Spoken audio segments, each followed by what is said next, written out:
What's going on YouTube? Small Door here, and well, after doing a tier list of all the Shadow of the Erd Tree bosses and things like that, I love the Souls-like games, the Souls genre. It's probably a genre I could never get tired of or burnt out of. Maybe get a little more of like nitpicky on things, but anyways, there's been a lot. There's obviously been quite a few that are purely from FromSoft, and a lot of games where other developers tried their hand at the genre, and some have succeeded, some have not succeeded. Most have not succeeded, I would say. But I thought it'd be kind of fun to do a tier list. Hopefully I found one that's got most of the games that I've played or am aware of. Again, I don't know how to make this thing bigger. I've seen other content creators make this screen larger. This is the largest I can make it. I wish I could make it bigger for you guys, but here we go. Also, again, this is purely my opinion, purely subjective, which means, of course, it is the only correct tier list that's out there. Let's get started. Just going to go down the line what we got here. Bloodborne. It's the greatest game of all time. It's just that simple. There's no other game on the planet that beats Bloodborne. It's the greatest game of all time. Okay, you probably want to know why I think that.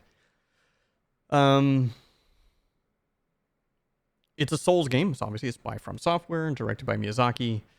The setting is unique, right? There's no other Souls game or Souls-like that's really set in that kind of like Victorian, like Lovecraftian horror genre. And I think it has some of the best. Outside of Sekiro, I think it's their best combat out of all their games. It's not to say that it's amazing. Let's be real. All the Souls games, their combat is honestly probably one of the weakest parts of all their games. But it has some of the best mechanics in that regard. The trick weapons is one of the coolest things. Like, they try to do something similar with Dark Souls 3, implementing like the Ashes of War type deal. I forgot what they're actually called. I just got, obviously playing Elden Ring, so. But they implemented a lot of that stuff in Dark Souls 3, and, some weapons could have different forms and whatnot, but trick weapons in Bloodborne, super sick, cool. I loved the rune thing. Obviously, we love the chalice dungeons are really cool, especially because there is story purposes to doing a lot of them. And again, it actually feels very Demon Souls-like in having the hub the way it is. I had heard, this is purely just something that I had heard or read, rather, that Bloodborne was actually like Miyazaki's attempt at making like a Demon Souls 2 kind of thing. And that's why the hub is very reminiscent of Demon Souls and not like how Dark Souls is, where it's just seamless, openly world and you can run through.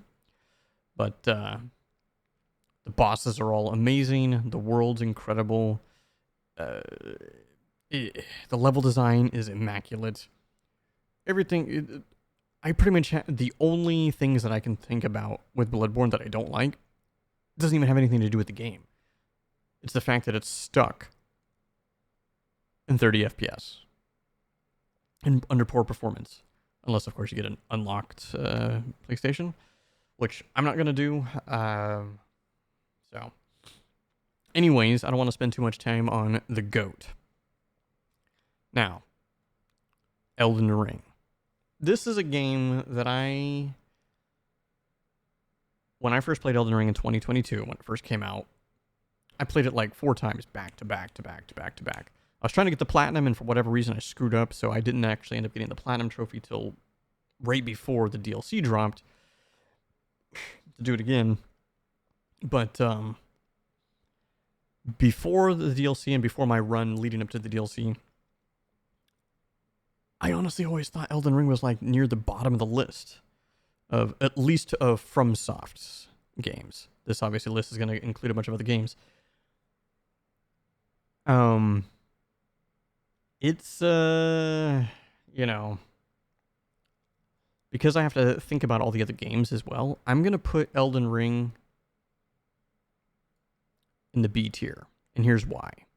And the reason why I'm going to put it in B tier, and even after Shadow of the Erdtree, it's because there are multiple games between that I like more than Elden Ring, but I don't like as much as Bloodborne. So, and then there's the whole A tier, and I think I have multiple games I'm going to be putting in A tier. So, it's really, really tough, okay?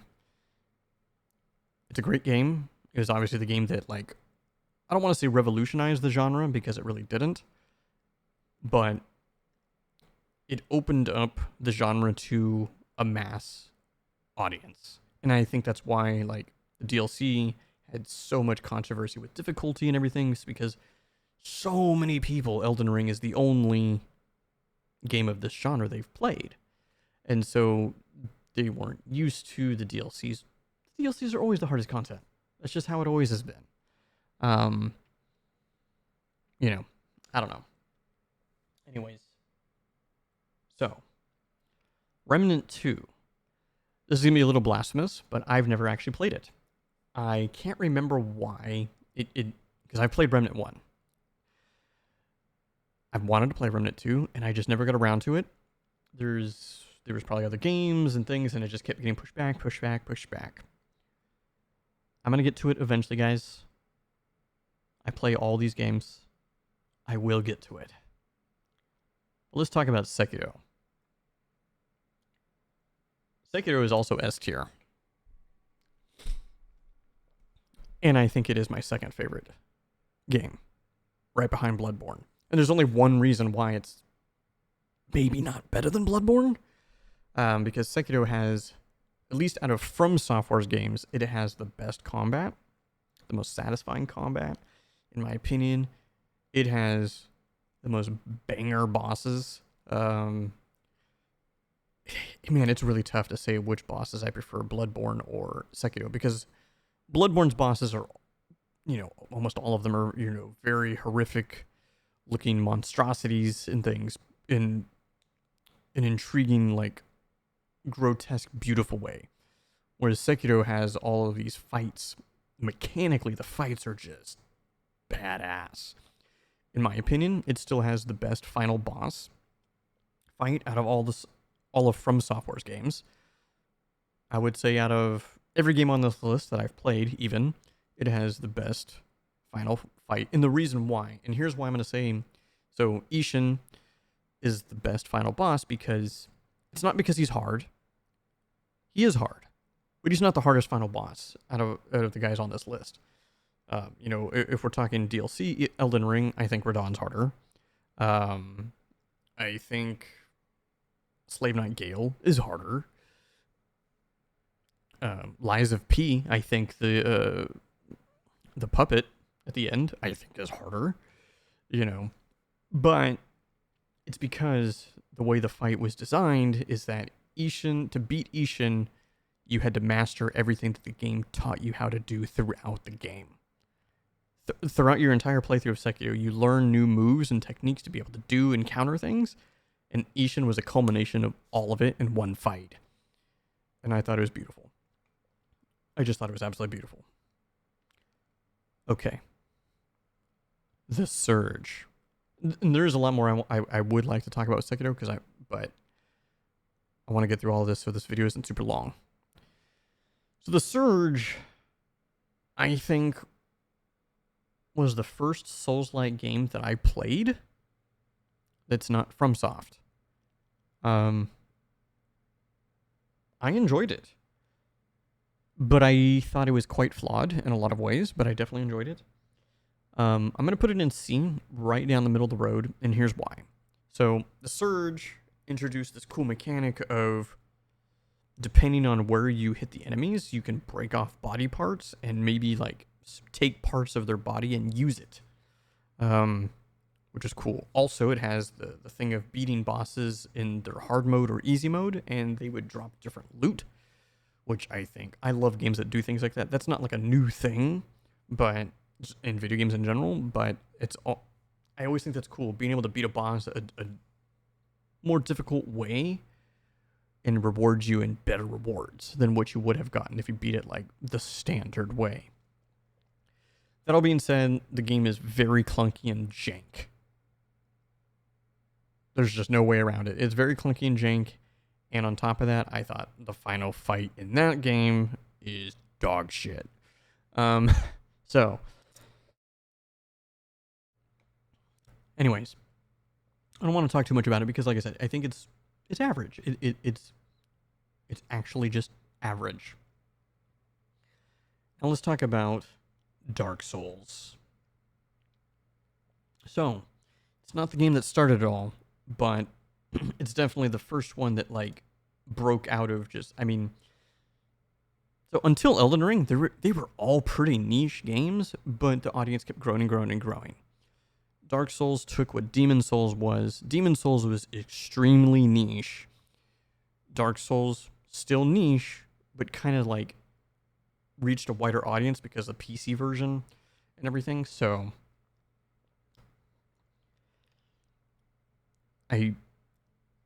it's so close to an S tier, man. It's close. It's really close. But I have to put it in A. And the reason why I have to put it in A is because the game just wasn't finished. I mean, that whole area of Izalith and the Bed of Chaos and that whole gauntlet of the game, let's face it, guys, it's terrible. It's actually terrible. But aside from that, my first experience with Dark Souls 1, I wish was my first Souls game, but it wasn't. But it still had so much of an impact on me that made me feel the emotions that it made me feel, the way it made me feel as this lost soul traveling through this barren, decrepit world that, and I'm just there to just experience and like, the bells, I guess. So I need to, there is something that needs to be done, but the story's already been told. And now you're just kind of, you have this thing. I don't want to get too much into the lore and everything of Dark Souls because honestly, I don't really know it super well. I have the general concept of everything, but it's something else, man. Dark Souls, if it wasn't for that section of the game that I already talked about, it would be S tier. But, okay. So here's a game that I feel like a lot of people didn't play. And this is Ashen. I played Ashen to completion. I liked it, but I wouldn't say it's good. I'm going to give it an E. And the developers for this are actually got another game coming out very soon. At least soon from when this video is going to be published. It was good. I like the concept. I like the idea. The art style, I don't really like the art style.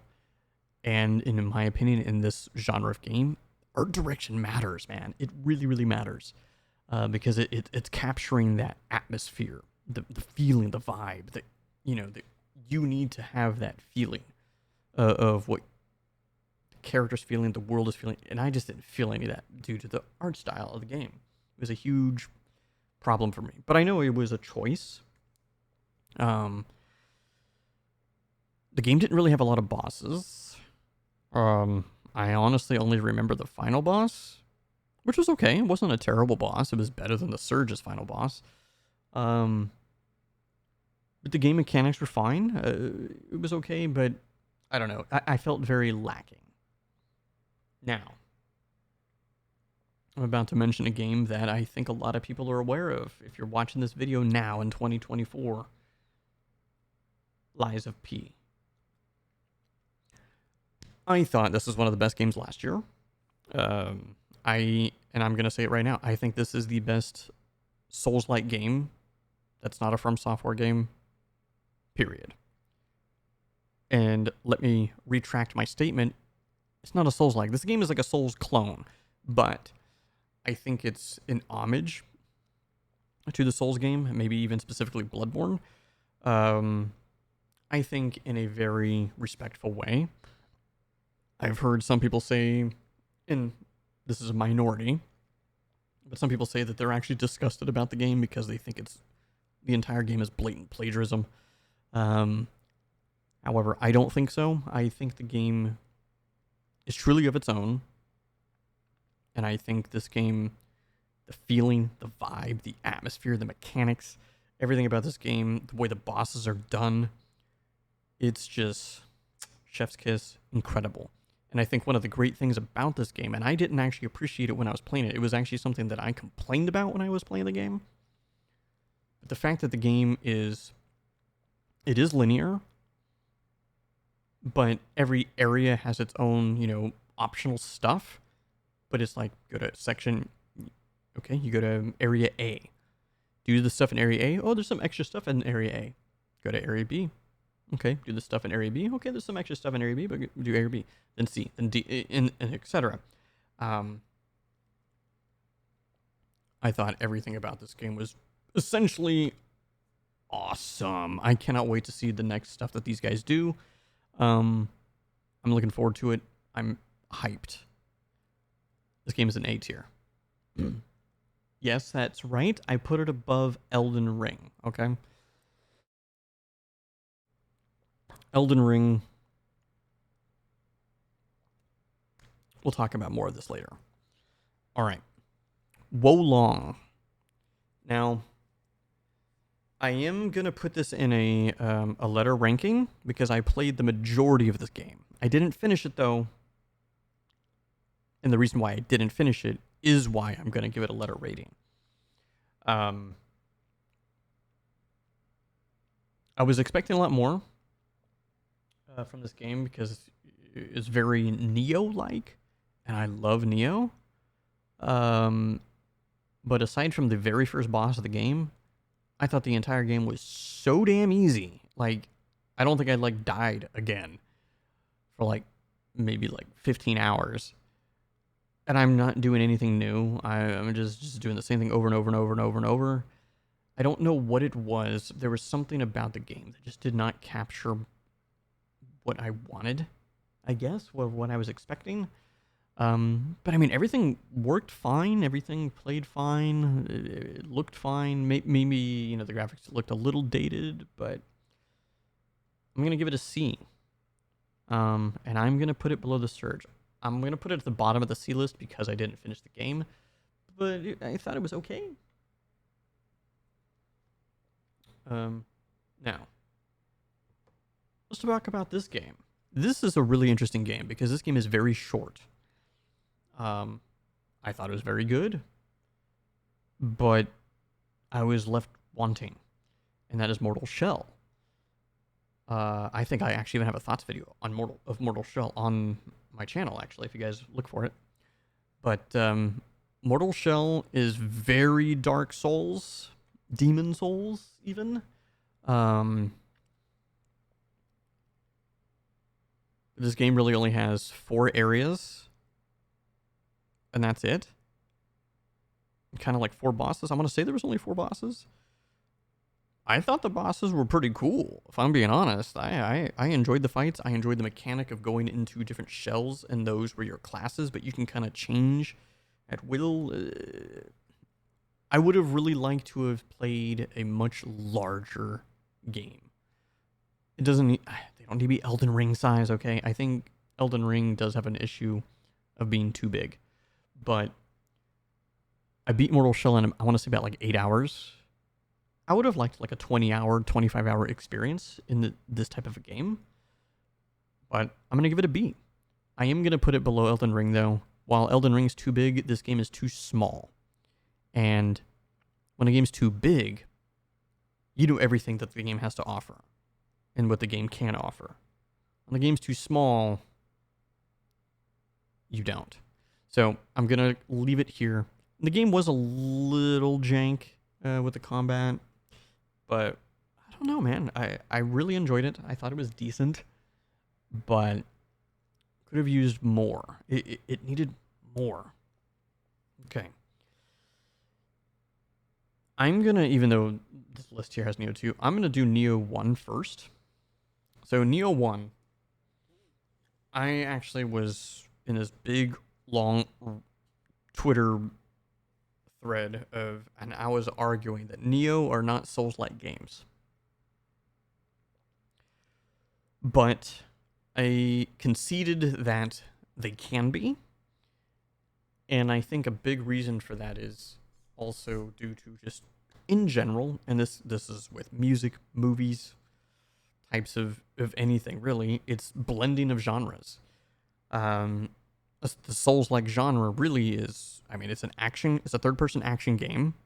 You can just, all Souls-like games are third-person action games.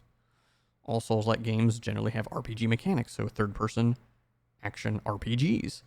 But then most Souls-like games, okay, what else do they have? They're very hard. I don't necessarily think a Souls-like game needs to be difficult necessarily to be a Souls-like game. But Souls-like games, to me, and this is for me, and I think this is very important, have large interconnecting worlds that, with intricate level design and how the worlds are all connected. Okay. To me, that is a very defining characteristic of a Souls-type game. The Nioh games don't have that.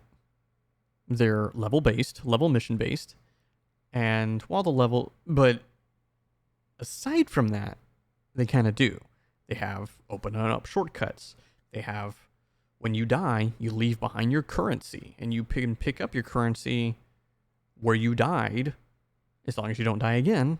If you die again, it goes away permanently, right? That's a defining characteristic of a Souls-like game. So I kind of conceded, like, okay, fine. The combat, however, is not very Souls-like, in my opinion. The combat is much more akin, in my opinion, to, like, if I'm playing, like, a straight-up action game. I was thinking, this might sound a little weird, but it felt like I was playing a fighting game / like Ninja Gaiden, Devil May Cry, or much more akin to games like that. Because I'm like, you're hitting so many buttons when you're stance dancing, switching between, everything. So I love that though.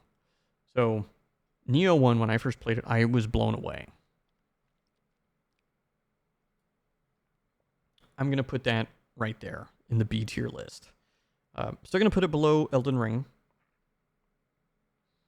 But I really enjoyed a lot of what I played. There were some mechanics that I felt could have been better. Specifically stuff with the spirits, or I can't remember what they're called. It's been a while since I played Nioh. But, the spirit guardian things. And that's leading me right into my segue to Nioh 2. Nioh 2 is Nioh 1, but better. It's literally what it is. It's Nioh 2 took what Nioh 1 was, and they're like, all right, this worked, we keep that. We don't need to change that. This needed improvement, okay, let's make it better. Let's improve on that. Nioh 2 is just a superior version of Nioh 1. This goes into the A tier for me. It will still go behind Lies of P. And the reason why I can't put it any higher is because, to me, it doesn't have that stuff that really defines the Souls game of the levels and the atmosphere and the vibe of the world and all that kind of stuff. It just doesn't have that. So, but the combat, I'm going to go out and I'm going to say this right now. I think out of all these games on this list, Nioh 2's combat is the best. It has the best combat out of all these games. I said Sekiro has the best combat out of all the From Software games. But Nioh 2's combat is just, in my opinion, it's a masterpiece. Now, I'm going to go ahead and pick some of these out of here, the ones I didn't play or don't plan on playing. I have no idea what nostalgia is. So I'm putting that down there. Let me know down in the comments below if you played this game and if I should play it if I love Souls games. Code Vein. Never played it. I own it. For some reason, I've just never gotten around to playing it. I'll probably play it one day. Excuse me. Another Crab's Treasure. I can't do it. Sorry, not happening. All right. Now, only because I'm seeing Remnant 2 on here because I haven't played it, I'm going to talk about Remnant 1. I've played Remnant 1. I fucking love this game. This game is phenomenal. I'm surprised it was on this tier list here to choose from. But it definitely is like Souls-like, you know, even though you're using guns and shit. So I played it. I think they patched or nerfed or updated the final boss in that game, but I played it when the game was new, and the final boss was exceptionally difficult, like beyond insanely difficult. Arguably, like I would say it was harder than DLC Elden Ring final boss for sure. But this game was incredible. Which I'm putting this in the B tier. I'm gonna put it in right here. You know, man, it's hard to say. Do I want to put it above Nioh? I think I'm gonna put it above Nioh. I can't. So Elden Ring is hard for me because it's arguably one of my least favorite FromSoft games, but it's still like you can't take away how good this game actually is. You know what? I'm changing it. I'm putting Elden Ring as A tier, but bottom A tier, because it really does belong in A tier. Executive decision, guys. Elden Ring goes to A tier.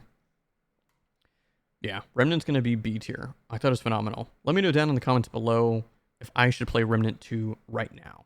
If that should be my next game on my list to play, because I loved Remnant 1, and I've heard nothing but incredible things about Remnant 2. So let me know down below.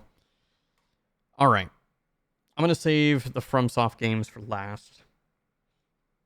So, let's talk about Jedi Survivor. I'm actually surprised Fallen Order is not on this list, because Fallen Order is also, in my opinion, a Souls-like. Kinda. I mean, is it really though? Do you leave? I don't remember. If you like leave behind a currency when you die. Maybe you did? I don't know. Okay, let's ignore that and just think about the game. My experience with Jedi Survivor was pretty good. Performance aside. It was pretty good. And pretty good to me is like a C+. So this has nothing to do with my actual view of the game itself. This is me ranking it amongst these games specifically. I'm going to give it a C. And I'm going to put it as a high C.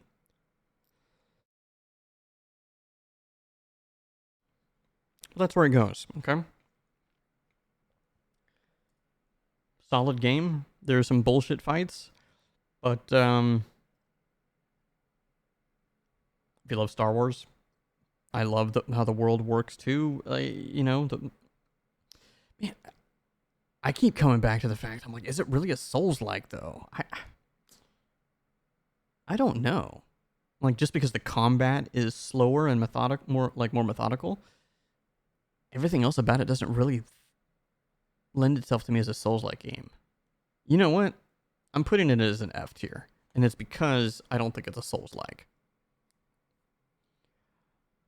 I went out and talked about on Twitter that I didn't think Nioh was. I was turned around and brought around that, you know what? I will say it is Souls-like. These Star Wars games, I'm not convinced they're Souls-likes. Just because of the way the combat is, that alone does not make a game Souls-like. All right, Surge 2. Surge 2 is the Surge 1, but better.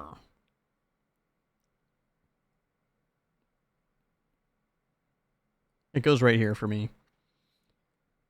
It's still not better than Nioh, but because the game is still, the combat is jank as fuck. It's still jank. It didn't feel any better than Surge 1, honestly, but the world is better.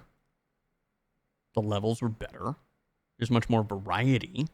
There's more of monsters, the world, the weapons, the armor.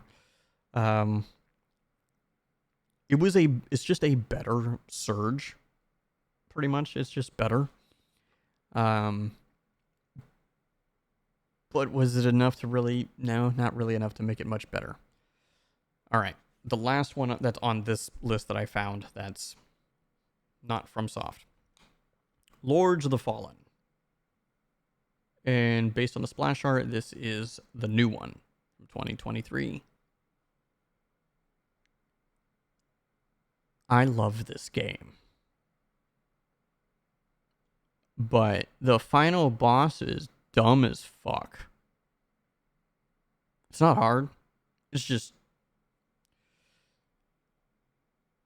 It's dumb, because there's another game that I'm about to talk about right after this that has a boss that's like, what the fuck? You know? And Lords of the Fallen really, the final boss was like that. And I was very, very disappointed. Because so many other boss fights were actually badass. Like, actually badass in this game. The aesthetic, the vibe, the environment, how you feel in the game. It captured all of the feeling of a Souls game, but it didn't feel like it was doing its own thing with the lantern, the spirit world or whatever, and the regular world. Dude, the amount of armor and weapon variety. I thought this game was sick. It's A tier. It's actually A tier. So now I'm going to talk about Demon Souls. I never played the original on PS3. I never owned a PS3. And then once I got into the Souls games later, I could not justify buying even a used PS3 for one single game. So I just never did it. The remake. This is the Blue Point's remake. To this day, right now, I think this is PS5's exclusives best game. Because there's a lot of incredible games on the PS5, but they're not exclusive to the PS5. I think this is the best game that's on there. Now, in referencing to just, okay, the game, I love Demon Souls. I played this game and I was like blown away that this game was even real. I thought this game was beyond phenomenal. I love the hub. I honestly hope more games in the future that utilize the hub system. I love hubs. You know, hubs are nice. They feel cozy, man. And then when it's done well, like one of the next game I'm going to talk about, I actually really like the hub. Okay? Anyways, this is the Demon Souls remake. I thought it was phenomenal.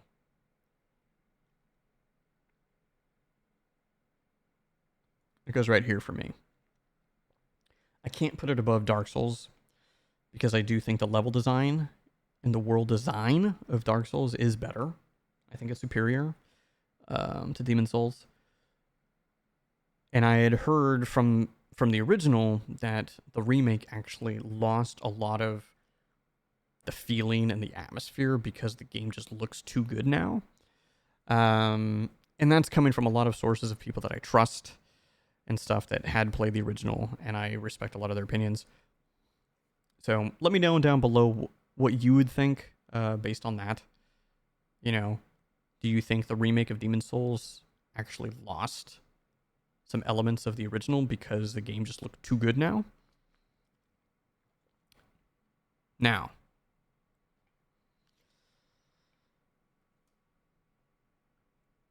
I'm going to do... I would have actually liked this list to have had Dark Souls 2 on here twice for the original version and Scholar of the First Sin. Because the games aren't the same. They are different. But let's just go with Scholar of the First Sin. Well, it doesn't say that here. I think this is actually the splash art for the original, or maybe that's the Scholar version. No, maybe this is the Scholar version.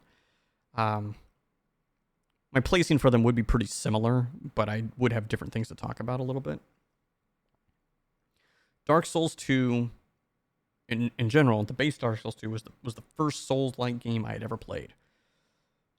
One of my best friends, who knows my gaming taste and everything, was like, "Yo, Dark Souls 2 is coming out. You playing it?" I'm like, "What's that?" He's like, "Wait, what? You've never played Dark Souls or Demon Souls?"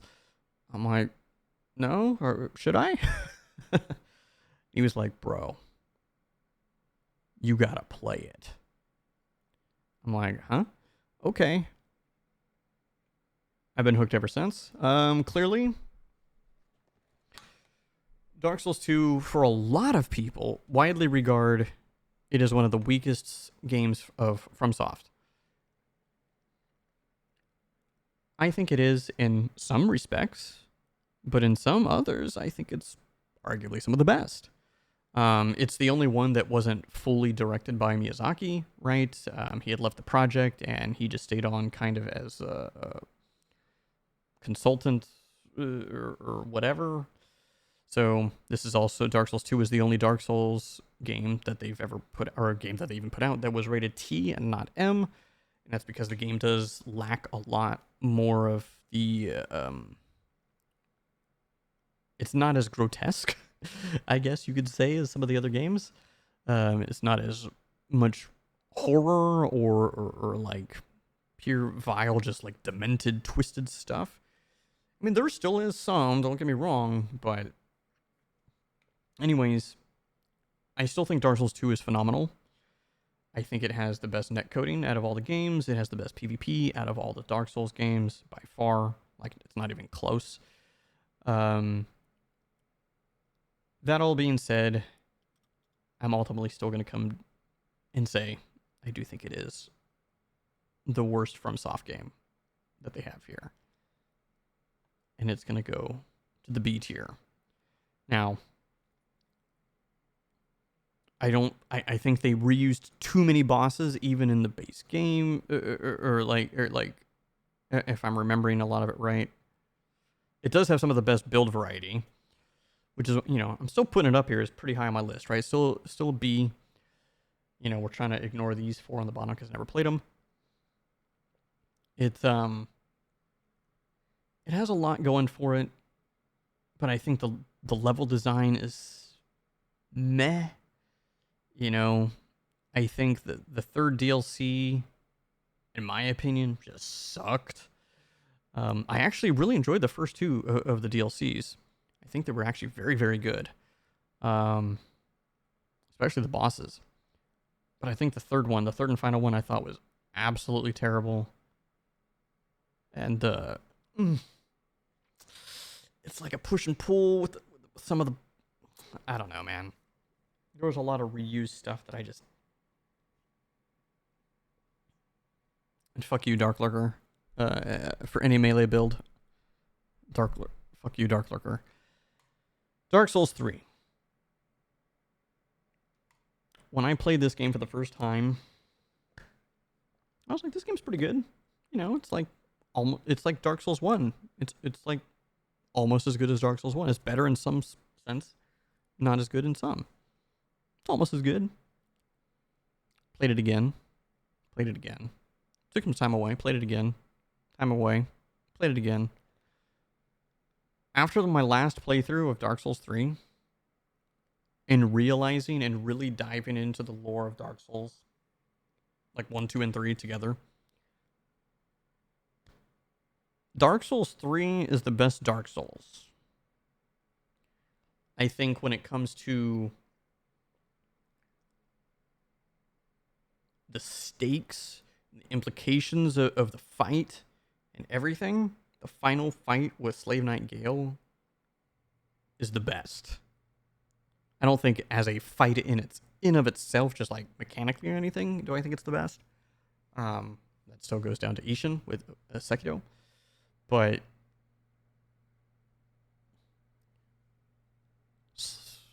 it's one of the things that I loved about Dark Souls 3's DLC as well, is that it actually it's a continuation of the end of the game, essentially. As when you're like, yes, sort of, but I mean, Slave Knight Gale is the Dark Soul, right? He consumes the Dark Soul. Title drop. Essentially, both you, the player, the Ashen one, and you're just 2 nobody people slugging it out in this deserty looking place or whatever, or where the pygmy lords are. and it was badass. And this whole game too, the whole game itself. I mean, like the reuse of going back to Anor Londo, Aldrich. I think the Abyss Watchers is one of the coolest boss fights there is. I mean, some people might think it's a little basic because you're just fighting a bunch of Abyss Watchers, and it's like, okay, whatever.